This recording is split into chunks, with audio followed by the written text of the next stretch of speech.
ನಮಸ್ಕಾರ. ಸಾಮಾನ್ಯ ಜ್ಞಾನ ಟಾಪ್ 35 ಪ್ರಶ್ನೋತ್ತರ ಕಾರ್ಯಕ್ರಮಕ್ಕೆ ಸ್ವಾಗತ ಸುಸ್ವಾಗತ. ಈ ಒಂದು ಎಪಿಸೋಡನ್ನು ಸಂಪೂರ್ಣವಾಗಿ ನೋಡಿ. ಇಷ್ಟವಾದಲ್ಲಿ ಲೈಕ್ ಮಾಡಿ, ಶೇರ್ ಮಾಡಿ, ಕಮೆಂಟ್ ಮಾಡಿ. ಇಲ್ಲಿ ಕೊಟ್ಟಿರುವಂತಹ ಪ್ರತಿಯೊಂದು ಪ್ರಶ್ನೆಯೂ ಕೂಡ ಮುಂಬರುವಂತಹ ಸ್ಪರ್ಧಾತ್ಮಕ ಪರೀಕ್ಷೆಗಳಿಗೆ ಅತಿ ಉಪಯುಕ್ತ. ಅದರಲ್ಲೂ ವಿಶೇಷವಾಗಿ FDA, SDA, KPSC ಎಲ್ಲ ನೇಮಕಾತಿಗಳು, ಪೊಲೀಸ್ ನೇಮಕಾತಿ ಎಲ್ಲಕ್ಕೂ ಕೂಡ ಉಪಯುಕ್ತಕರವಾಗಿರುತ್ತೆ. ಹಾಗಾಗಿ ಪುನರಾವರ್ತಿತ ಪ್ರಶ್ನೆಗಳನ್ನು ಸರಳ ವಿವರಣೆಗಳ ಜೊತೆಗೆ ನಿಮ್ಮ ಮುಂದೆ ಇಡ್ತಾ ಇದ್ದೀನಿ. All the best. Thank you. ಸಂವಿಧಾನದ ಯಾವ ಕಲಮು ಶಿಕ್ಷಣದ ಪ್ರಾಥಮಿಕ ಘಟ್ಟದಲ್ಲಿ ಮಾತೃಭಾಷೆಯಲ್ಲಿ ಶಿಕ್ಷಣ ನೀಡಲು ಅಗತ್ಯ ಸೌಲಭ್ಯವನ್ನು ಒದಗಿಸುವುದು ಪ್ರತಿಯೊಂದು ಸರ್ಕಾರದ ಪ್ರಯತ್ನವಾಗಿರಬೇಕೆಂದು ಉಪಬಂಧಿಸುತ್ತದೆ? ಕಲಂ 350A. ಸಂವಿಧಾನದ ಕಲಂ 350A ಶಿಕ್ಷಣದ ಪ್ರಾಥಮಿಕ ಘಟ್ಟದಲ್ಲಿ ಮಾತೃಭಾಷೆಯಲ್ಲಿ ಶಿಕ್ಷಣ ನೀಡಲು ಅಗತ್ಯ ಸೌಲಭ್ಯವನ್ನು ಒದಗಿಸುವುದು ಪ್ರತಿಯೊಂದು ಸರ್ಕಾರದ ಪ್ರಯತ್ನವಾಗಿರಬೇಕೆಂದು ಉಪಬಂಧಿಸುತ್ತದೆ. 3 is the right answer.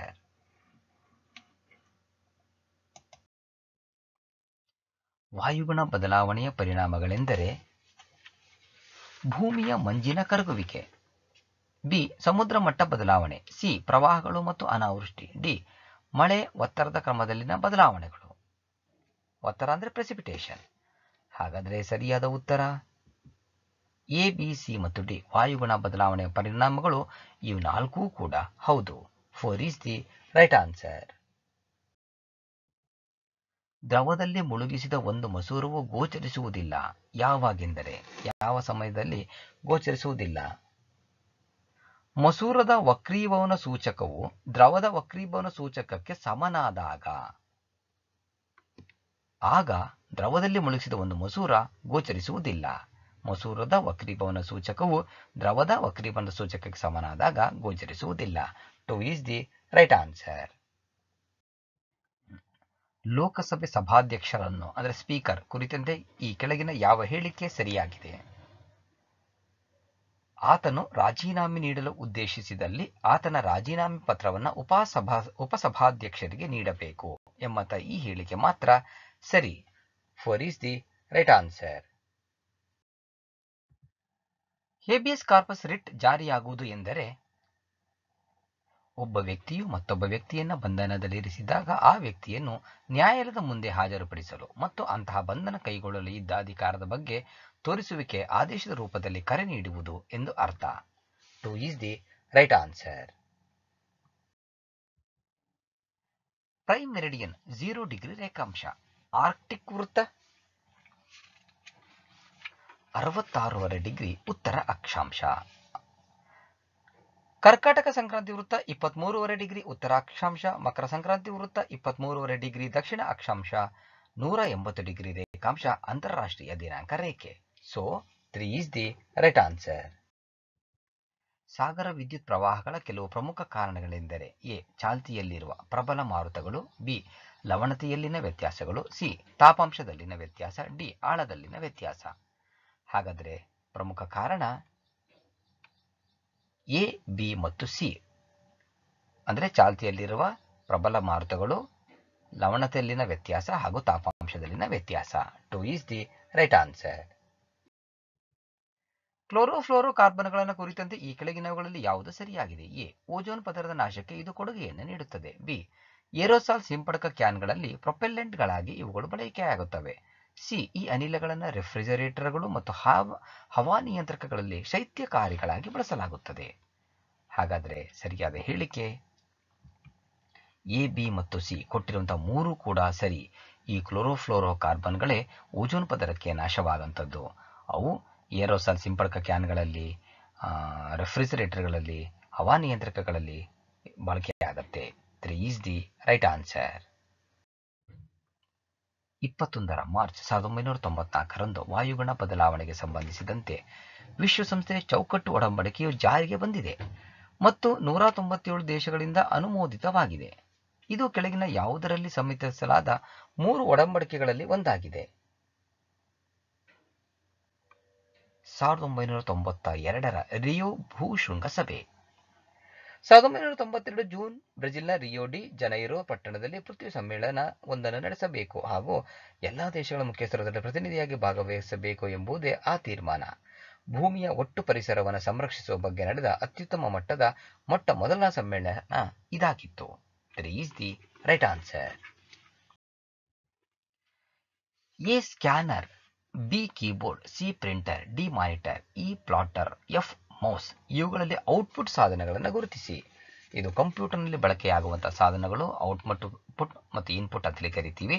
ಇಲ್ಲಿ ಔಟ್ಪುಟ್ ಸಾಧನಗಳನ್ನು ಗುರುತಿಸಿ ಅಂತ ಕೇಳಿದ್ದಾರೆ. ಹಾಗಾದರೆ ಅವು ಇ ಸಿ ಡಿ ಅಂದರೆ ಪ್ಲಾಟರ್, ಪ್ರಿಂಟರ್ ಮತ್ತು ಮಾನಿಟರ್. ಇವು ಔಟ್ಪುಟ್ ಸಾಧನಗಳು. ಡಿಜಿಟಲ್ ವರ್ಸಟೈಲ್ ಡಿಸ್ಕ್, ಇದು ರೂಪದಲ್ಲಿ ಗಾತ್ರಗಳಲ್ಲಿ ಸಿಡಿ ಕಾಂಪ್ಯಾಕ್ಟ್ ಡಿಸ್ಕ್ಗಳಂತೆಯೇ ಇರುತ್ತದಾದರೂ ಅವುಗಳ ಸಾಮರ್ಥ್ಯ ಅಗಾಧ. ಒಂದೇ ಬದಿಯ ಒಂದು ಪದರದ ಮಾದರಿಯ ಡಿವಿಡಿಯ ಸಾಮರ್ಥ್ಯ 4.7 GB ಆದರೆ ಎರಡೂ ಬದಿಯಲ್ಲಿ 2 ಪದರಗಳಿರುವ ಮಾದರಿಗಳಲ್ಲಿ ಸುಮಾರು 17 GB ಅಂದರೆ ಗಿಗಾಬೈಟ್ ವರೆಗೆ ತುಂಬಲು ಸಾಧ್ಯ. ಡಿವಿಡಿ ಡ್ರೈವ್ ಸಿಡಿಗಳನ್ನು ಓದಬಲ್ಲದು, ಆದರೆ ಡಿವಿಡಿ ಸಿಡಿ ಡ್ರೈವ್ ಓದಲಾರದು. 4 is the right answer. Viral pathology ಅಂದರೆ ವೈರಸ್ ರೋಗಶಾಸ್ತ್ರಕ್ಕೆ ಸಂಬಂಧಿಸಿದ ರೋಗಗಳ ಗಣ ಯಾವುದು? ದಡಾರ, ಗದ್ದಕಟ್ಟು, ಏಡ್ಸ್, ಕ್ಷಯ. ಎ, ಬಿ ಮತ್ತು ಸಿ. ದಡಾರ, ಗದ್ದಕಟ್ಟು, ಏಡ್ಸ್ ವೈರಸ್ಗೆ ಸಂಬಂಧಪಟ್ಟ ಅಂದರೆ ವೈರಸ್ನಿಂದ ಹರಡುವಂತಹ ರೋಗ. ಕ್ಷಯ ಬ್ಯಾಕ್ಟೀರಿಯಾದಿಂದ ಹರಡುತ್ತೆ. ಸೊ ಮೈಕೋಬ್ಯಾಕ್ಟೀರಿಯಂ ಟ್ಯೂಬರ್ಕ್ಯುಲೋಸಿಸ್ ಅಂತ ಹೇಳಿ ಕರಿತೀವಿ ನಾವು ಅದನ್ನ, ಆ ಬ್ಯಾಕ್ಟೀರಿಯಾವನ್ನ. So 1 is the right answer. ಬೆಳಕಿನ ಇತರ ಸಂಸಕ್ತ ಮೂಲಗಳು ಅಥವಾ ಲೇಸರ್ನಿಂದ ಪ್ರವೇಶಿಸುವ 2 ಬೆಳಕಿನ ದಂಡಗಳಿಂದಾದ 3 ಆಯಾಮೀಯ ಬಿಂಬಗಳ ರಚನೆ ಉಂಟಾಗುವ ವಿದ್ಯಮಾನವನ್ನು ಹೀಗೆಂದು ಕರೆಯಲಾಗುತ್ತದೆ. ಏನಂತ ಕರೀತಾರೆ ಅದನ್ನ? ಹಾಲೋಗ್ರಫಿ. ಬೆಳಕಿನ ಇತರ ಸಂಸಕ್ತ ಮೂಲಗಳು ಅಥವಾ ಲೇಸರ್ನಿಂದ ಪ್ರವೇಶಿಸುವ 2 ಬೆಳಕಿನ ದಂಡಗಳಿಂದಾದ 3 ಆಯಾಮೀಯ ಬಿಂಬಗಳ ರಚನೆ ಉಂಟಾಗುವ ವಿದ್ಯಮಾನವನ್ನು ಹಾಲೋಗ್ರಫಿ ಅಥವಾ ಪೂರ್ಣ ಲೇಖನ ಎಂದು ಕರೆಯುವರು. 4 is the right answer. ಈ ಹೇಳಿಕೆಗಳನ್ನು ಪರಿಗಣಿಸಿ. ಎ, ಪಾದರಸವು ಕೊಠಡಿಯ ಉಷ್ಣತೆಯಲ್ಲಿ ದ್ರವ ಸ್ಥಿತಿಯಲ್ಲಿ ದೊರೆಯುತ್ತದೆ. ಬಿ, ಲೋಹಗಳನ್ನು ಬಡಿದು ಹಾಳೆಗಳನ್ನಾಗಿ ಮಾಡುವುದಕ್ಕೆ ತನ್ಯತೆ ಎನ್ನುವರು. ಹಾಗಾದರೆ ಸರಿಯಾದ ಹೇಳಿಕೆ ಎ ಮಾತ್ರ ಸರಿ. ಪಾದರಸ ಕೊಠಡಿಯ ಉಷ್ಣತೆಯಲ್ಲಿ ದ್ರವ ರೂಪದಲ್ಲಿ ದೊರೆಯುತ್ತೆ. Right answer. ಲೋಹಗಳನ್ನು ಬಡಿದು ಹಾಳೆಗಳನ್ನಾಗಿ ಮಾಡುವುದಕ್ಕೆ ನಾವು ಕುಟ್ಯತೆ ಅಂತೇಳಿ ಕರಿತೀವಿ. ಲೋಹಗಳನ್ನು ಎಳೆದು ತಂತಿಗಳನ್ನಾಗಿ ಮಾಡೋದಕ್ಕೆ ತನ್ಯತೆ ಅಂತೇಳಿ ಕರಿತೀವಿ. So 1 is the right answer.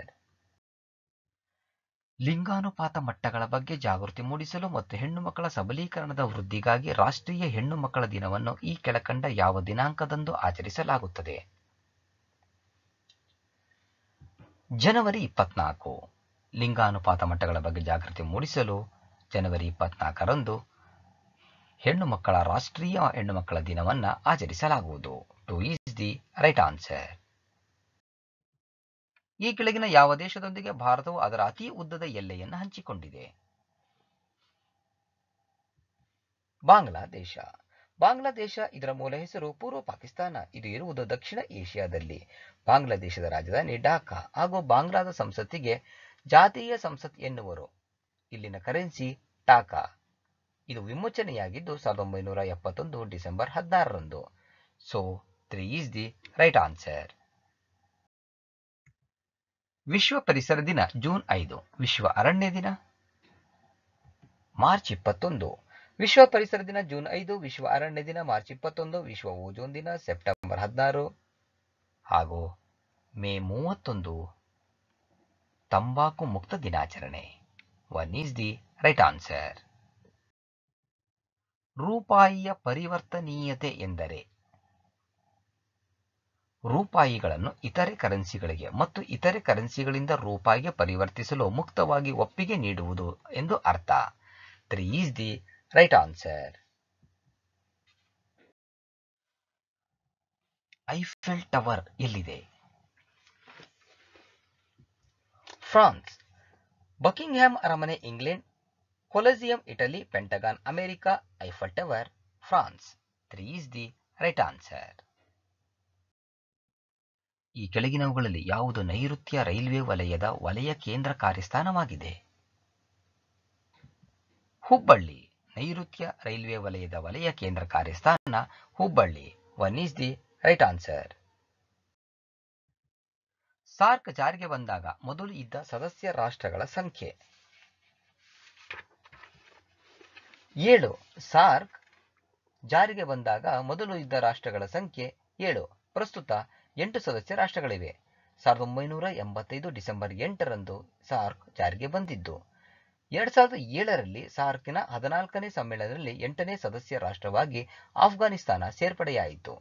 ಒಟ್ಟು 8 ದೇಶಗಳು ಯಾವುದ್ಯಾವುದಪ್ಪ ಅಂತ ಹೇಳಿದರೆ ಭಾರತ, ಬಾಂಗ್ಲಾದೇಶ, ಪಾಕಿಸ್ತಾನ, ಶ್ರೀಲಂಕಾ, ಮಾಲ್ಡೀವ್ಸ್, ಭೂತಾನ್, ನೇಪಾಳ ಹಾಗೂ Afghanistan. 2 is the right answer. Germany ಮತ್ತು ಫ್ರಾನ್ಸ್ ನಡುವಿನ ಗಡಿ ರೇಖೆ ಯಾವುದು? C grid. ಜರ್ಮನಿ ಮತ್ತು ಫ್ರಾನ್ಸ್ ನಡುವಿನ ಗಡಿ ರೇಖೆ ಸಿ ಗ್ರಿಡ್. ಭಾರತ ಮತ್ತು ಆಫ್ಘಾನಿಸ್ತಾನದ ಗಡಿ ರೇಖೆ ಡೂರಾಂಡ್. ರಷ್ಯಾ ಮತ್ತು ಫಿನ್ಲ್ಯಾಂಡ್ದು ಮನ್ನೆ ರಹೀಂ.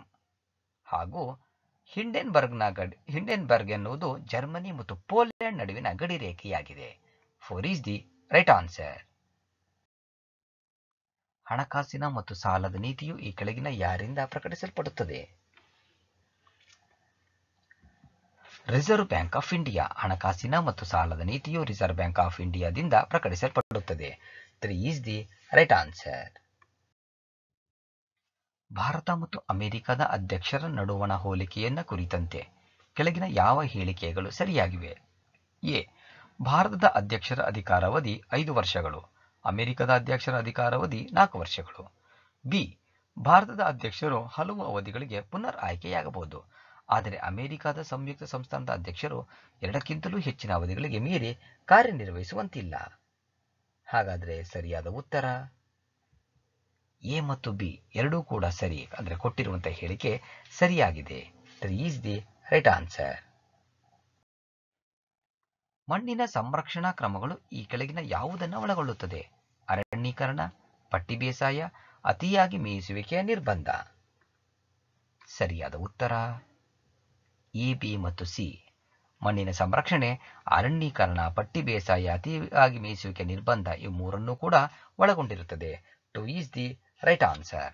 ಈ ಮಣ್ಣಿನ ಅಧ್ಯಯನವನ್ನೇ ನಾವು ಪೆಡಾಲಜಿ ಅಂತ ಹೇಳಿ ಕರಿತೀವಿ. ಕೇಂದ್ರ ಮತ್ತು ರಾಜ್ಯಗಳ ನಡುವಣ ವ್ಯಾಜ್ಯಗಳನ್ನು ತೀರ್ಮಾನಿಸುವ ಅಧಿಕಾರವನ್ನು ಸರ್ವೋಚ್ಚ ನ್ಯಾಯಾಲಯದ ಅಧಿಕಾರವು ಈ ಕೆಳಗಿನ ಯಾವ ಪ್ರವರ್ಗದಡಿ ಬರುತ್ತದೆ? ಮೂಲ ಅಧಿಕಾರ ವ್ಯಾಪ್ತಿ. 2 ಈಸ್ ದಿ ರೈಟ್ ಆನ್ಸರ್. ಈ ಕೆಳಗಿನ ಯಾವುದು 2ನೇ ತಲೆಮಾರಿನ ಜೈವಿಕ ಇಂಧನ ತಾಂತ್ರಿಕತೆಯ ಅರ್ಥವಾಗಿದೆ? ಖಾದ್ಯವಲ್ಲದ ಮತ್ತು ಲಿಗ್ನೋಸೆಲ್ಯುಲೋಸಿಕ್ ಬಯೋಮಾಸ್ನಿಂದ ತಯಾರಾದ ಜೈವಿಕ ಇಂಧನಗಳು. ಇದು 2ನೇ ತಲೆಮಾರಿನ ಜೈವಿಕ ಇಂಧನ ತಾಂತ್ರಿಕತೆಯ ಅರ್ಥ. 4 ಈಸ್ ದಿ ರೈಟ್ ಆನ್ಸರ್. ಹವಳದಿಬ್ಬ ಸಂಕ್ರಾಂತಿ ವೃತ್ತಗಳೊಳಗೆ ಮತ್ತು 300 ಡಿಗ್ರಿ ಉತ್ತರ ಮತ್ತು 300 ಡಿಗ್ರಿ ದಕ್ಷಿಣ ಅಕ್ಷಾಂಶಗಳ ನಡುವೆ ಕಂಡುಬರುವುದು. ಅವುಗಳಲ್ಲಿ ಅತ್ಯಂತ ದೊಡ್ಡದಾಗಿರುವುದು ಆಸ್ಟ್ರೇಲಿಯಾದ ಪೂರ್ವ ಕರಾವಳಿಗೆ ಸಮಾನಾಂತರವಾಗಿ ಚಾಚಿದೆ. ಅದು the great barrier reef. 3 is the right answer. ಕರ್ನಾಟಕದ ಕಲೆ ಮತ್ತು ಸಂಸ್ಕೃತಿಗೆ ಸಂಬಂಧಿಸಿದಂತೆ ಈ ಕೆಳಗಿನ ಹೇಳಿಕೆಗಳನ್ನು ಪರಿಗಣಿಸಿ ಸರಿಯಾದುದನ್ನು ಗುರುತಿಸಿ. ಎ. ತೊಗಲುಗೊಂಬೆ ಆಟ ಎಂಬುದು ಗೊಂಬೆಗಳ ಪ್ರದರ್ಶನವಾಗಿದ್ದು, ಇಲ್ಲಿ ಚರ್ಮದ ಗೊಂಬೆಗಳನ್ನು ರಾಮಾಯಣ ಮತ್ತು ಮಹಾಭಾರತದಂತಹ ಮಹಾಕಾವ್ಯಗಳ ಜನಪ್ರಿಯ ದೃಶ್ಯಗಳನ್ನು ಅಭಿನಯಿಸುವಂತೆ ಬಳಸಲಾಗುತ್ತದೆ. ಬಿ. ಯಕ್ಷಗಾನ ಎಂಬುದು ನೃತ್ಯ, ನಾಟಕ, ಸಂಭಾಷಣೆ, ಹಾಡುಗಳು, ಸಂಗೀತ ಮತ್ತು ದೇದೀಪ್ಯಮಾನ ವೇಷಭೂಷಣಗಳ ಒಂದು ಅನನ್ಯ ಸಂಯೋಜನೆಯಾಗಿದೆ. ಹಾಗಾದರೆ ಸರಿಯಾದ ಉತ್ತರ ಎ ಮತ್ತು ಬಿ. ಕೊಟ್ಟಿರುವಂತಹ 2 ಹೇಳಿಕೆಗಳು ಕೂಡ ಕರ್ನಾಟಕದ ಕಲೆ ಮತ್ತು ಸಂಸ್ಕೃತಿಗೆ ಸಂಬಂಧಿಸಿದಂತೆ ಸರಿಯಾಗಿವೆ. 3 is the right answer. Kalahari ಮರುಭೂಮಿ ಯಾವ ದೇಶದಲ್ಲಿದೆ? ದಕ್ಷಿಣ ಅಮೆರಿಕ. ಕಲಹರಿ ಮರುಭೂಮಿ ದಕ್ಷಿಣ ಅಮೆರಿಕದಲ್ಲಿದೆ. ಥಾರ್ ಭಾರತ. ಅರಿಜೋನಾ ಅಮೆರಿಕ ಸಂಯುಕ್ತ ಸಂಸ್ಥಾನ. ಗ್ರೇಟ್ ವಿಕ್ಟೋರಿಯಾ ಆಸ್ಟ್ರೇಲಿಯಾದ ಮರುಭೂಮಿ. 1 ಈಸ್ ದಿ ರೈಟ್ ಆನ್ಸರ್. ಭಾರತದ ಅತ್ಯಂತ ಶೀತ ಪ್ರದೇಶ? ದ್ರಾಸ್. ಭಾರತದ ಅತ್ಯಂತ ಶೀತ ಪ್ರದೇಶ ಪ್ರದೇಶ ದ್ರಾಸ್ ಜಮ್ಮು ಕಾಶ್ಮೀರದಲ್ಲಿದೆ. ಜಗತ್ತಿನ ಅತಿ ಶೀತ ಮರುಭೂಮಿಗಳು ಅಂತ ಹೇಳಿದರೆ ಪಟಗೋನಿಯಾ ದಕ್ಷಿಣ ಅಮೆರಿಕ, ಗೋಬಿ ಮರುಭೂಮಿ ಚೀನಾ ಮತ್ತು Mongolia, Ladakh Bharat. 2 is the right answer. ಈ ಹೇಳಿಕೆಗಳನ್ನು ಪರಿಗಣಿಸಿ ಸರಿಯಾದುದನ್ನು ಗುರುತಿಸಿ. ಎ. ಇಂದಿರಾ ಪಾಯಿಂಟ್ ಕನ್ಯಾಕುಮಾರಿಯಲ್ಲಿ ಸ್ಥಾಪಿತವಾಗಿದೆ. ಬಿ. ಇಂದಿರಾ ಪಾಯಿಂಟ್ ಭಾರತದ ದಕ್ಷಿಣದ ತುತ್ತ ತುದಿಯಾಗಿದೆ. ಹಾಗಾದರೆ ಸರಿಯಾದ ಹೇಳಿಕೆ ಬಿ ಮಾತ್ರ. ಇಂದಿರಾ ಪಾಯಿಂಟ್ ಕನ್ಯಾಕುಮಾರಿಯಲ್ಲಿ ಸ್ಥಾಪಿತವಾಗಿದೆ ಎಂಬಂತಹ ಹೇಳಿಕೆ ತಪ್ಪು. ಇಂದಿರಾ ಪಾಯಿಂಟ್ ಭಾರತದ ದಕ್ಷಿಣದ ತುತ್ತ ತುದಿಯಾಗಿದೆ ಎನ್ನುವುದು ಸರಿ. 2 ಈಸ್ ದಿ ರೈಟ್ ಆನ್ಸರ್. ಒಂದು ಪಂಚಾಯತ್ ರಾಜ್ ರಚನೆಯಲ್ಲಿ ಆಳ್ವಿಕೆ ಅಥವಾ ಆಡಳಿತ ವ್ಯವಸ್ಥೆ ಯಾವುದು? ಗ್ರಾಮ ಮತ್ತು ಬ್ಲಾಕ್ ಹಾಗೂ ಜಿಲ್ಲಾ ಮಟ್ಟಗಳಲ್ಲಿ ಸ್ಥಳೀಯ ಸ್ವಸರ್ಕಾರದ 3 ಟೈರ್ ಶ್ರೇಣಿ ರಚನೆ. 3 ಈಸ್ ದಿ ರೈಟ್ ಆನ್ಸರ್. ಈ ಕೆಳಗಿನ ಯಾವುದು ವಿಧಾನ ಪರಿಷತ್ ಹೊಂದಿಲ್ಲ? ಸಿ ಮತ್ತು ಡಿ ಅಂದರೆ ಛತ್ತೀಸ್ಗಢ ಹಾಗೂ ಜಾರ್ಖಂಡ್ ವಿಧಾನ ಪರಿಷತ್ತನ್ನು ಹೊಂದಿಲ್ಲ. ಇನ್ನು ಉತ್ತರ ಪ್ರದೇಶ ಮತ್ತು ಕರ್ನಾಟಕದಲ್ಲಿ ವಿಧಾನ ಪರಿಷತ್ ಇದೆ. 4 ಈಸ್ ದಿ ರೈಟ್ ಆನ್ಸರ್. ಈ ಭಾಷೆಗಳಲ್ಲಿ ವಿಶ್ವಸಂಸ್ಥೆಯ ಅಧಿಕೃತ ಭಾಷೆಗಳು ಯಾವುವು? A. Chinese, B. Spanish, C. German, D. English. ಹಾಗಾದರೆ ಅಧಿಕೃತ ಭಾಷೆಗಳು ಎ, ಬಿ, ಡಿ ಅಂದರೆ ಚೈನೀಸ್, ಸ್ಪಾನಿಷ್ ಮತ್ತು ಇಂಗ್ಲಿಷ್. ಇದ್ರ ಜೊತೆಗೆ ಫ್ರೆಂಚು, ಅರೇಬಿಕ್ಕು, ಇಂಗ್ಲಿಷು, ರಷ್ಯನ್ ಇವು ಕೂಡ ಅಧಿಕೃತ ಭಾಷೆಗಳು. ಇಲ್ಲಿಗೆ 35 ಪ್ರಶ್ನೆಗಳ ಈ ಒಂದು ಎಪಿಸೋಡ್ ಮುಕ್ತಾಯವಾಗ್ತಾ ಇದೆ. ಸಂಪೂರ್ಣವಾಗಿ ಈ ಎಪಿಸೋಡನ್ನು ನೋಡಿದ್ದಕ್ಕೆ ಮತ್ತೊಮ್ಮೆ ನಿಮಗೆ ಹೃತ್ಪೂರ್ವಕವಾಗಿರುವಂಥ ಧನ್ಯವಾದಗಳು. All the best. Thank you.